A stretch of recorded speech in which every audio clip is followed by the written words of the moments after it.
Baik teman-teman, Assalamualaikum warahmatullahi wabarakatuh. Nah, hari ini kita mau ngobrol tentang mungkin lagi kalian rasakan saat ini soal pikiran yang udah nggak bisa diatur lagi sepertinya. Toh kita semua juga pernah ya merasakan pikiran itu kayak bukan milik kita sendiri. Saya sering bilang ya, kita tuh dari kecil udah diajarin untuk masalah yang dipikir, dianalisa, dicari solusinya. Nah, itu nggak salah, tapi kadang kan ya ada masalah yang datangnya dari dalam diri kita sendiri. Masalah yang nggak bisa dijelaskan pakai logika. Coba teman-teman siapa yang pernah ngalamin yang namanya udah berpikir positif, tapi kok ya masih gelisah. Udah baca buku motivasi oke banget, tapi kok ya masih merasa belum tenang. Juga sudah dengerin ceramah sana sini, tapi kok ya masih hatinya masih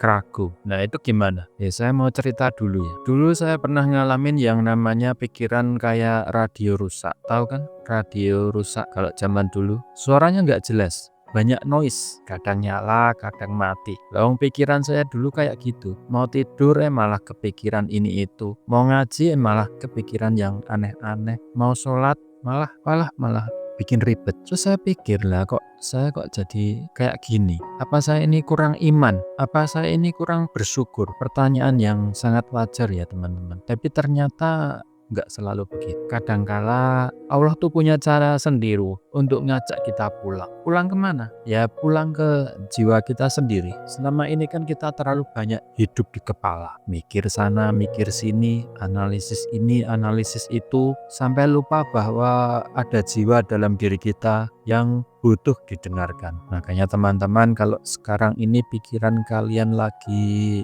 nggak bisa diatur, jangan buru-buru merasa gagal. Bisa jadi Allah sedang memindahkan kalian dari hidup yang terlalu berpijak pada kepala ke hidup yang lebih berjiwa. Ya, saya kasih contoh ya. Misalnya kalian lagi ngalamin yang namanya suara-suara dalam kepala yang nggak bisa dimatiin. Kayak ada radio yang nyala terus 24 jam. Biasanya kan kita langsung panik. Waduh, kok saya begini? Apa saya mau gila? Lah ya wajar saja kalau kita ini khawatir. Tapi coba dengerin dulu. Siapa tahu suara-suara itu suara yang adalah jeritan jiwa yang selama ini kita abaikan. Mungkin itu suara masa kecil kita yang belum pernah ditenangkan. Mungkin itu suara kekecewaan yang gak pernah kita bolehin buat nangis. Atau mungkin itu suara ketakutan yang selalu kita bungkam dengan kata-kata motivasi yang sebenarnya kita sendiri sih gak percaya ya. Lalu kalau dipikir-pikir ya, selama ini kita terlalu sering memaksa untuk baik-baik saja. Padahal jiwa kita tuh gak butuh jawaban teman-teman. Jiwa kita itu cuman butuh didengarkan,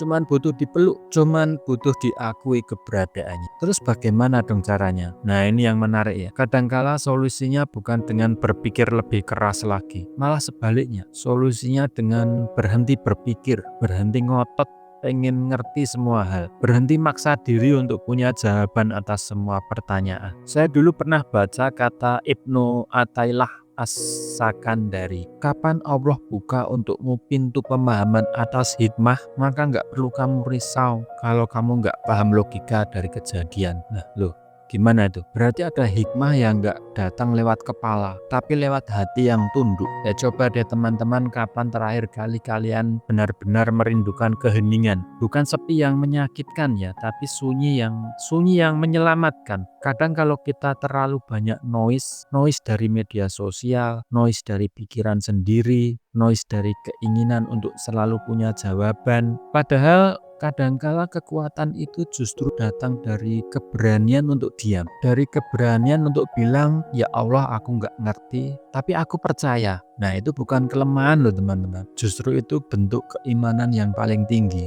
Rasulullah pernah bersabda, beruntunglah orang yang lebih banyak diamnya. Nah, diam di sini bukan berarti nggak ngapa-ngapain loh ya, tapi diam yang penuh makna, diam yang ngajak kita untuk masuk ke dalam, ketemu sama jiwa kita sendiri. Dan kalau sudah ketemu sama jiwa sendiri teman-teman, kalau sudah bisa hidup dari dalam bukan dari luar, kita nggak akan gampang goyang, nggak akan gampang panik, kalau nggak dipuji orang, nggak akan gelisah kalau nggak dipahami. Karena kita tahu hidup ini dimulai dari hati yang jujur, bukan dari pencapaian yang terlihat. Ya sampai akhirnya sampai kita akan tahu satu hal, kalau semua usaha udah nggak mempan, kalau semua pikiran udah nggak bisa diatur, ada satu tempat yang selalu siap menerima kita. Sujud bukan karena kita udah kuat, bukan karena kita udah selesai, tapi justru karena kita lelah dan butuh pulang. Nah di sujud itulah teman-teman kita nggak perlu menjelaskan apa-apa, nggak perlu menyusun kalimat indah, cukup serahkan semua isi dada kita, termasuk yang nggak sempat terucap. Karena Allah nggak sedang nungguin jawaban kita, Allah sedang nungguin penyerahan kita. Jadi teman-teman, kalau hari ini pikiran kalian lagi kacau, jangan buru-buru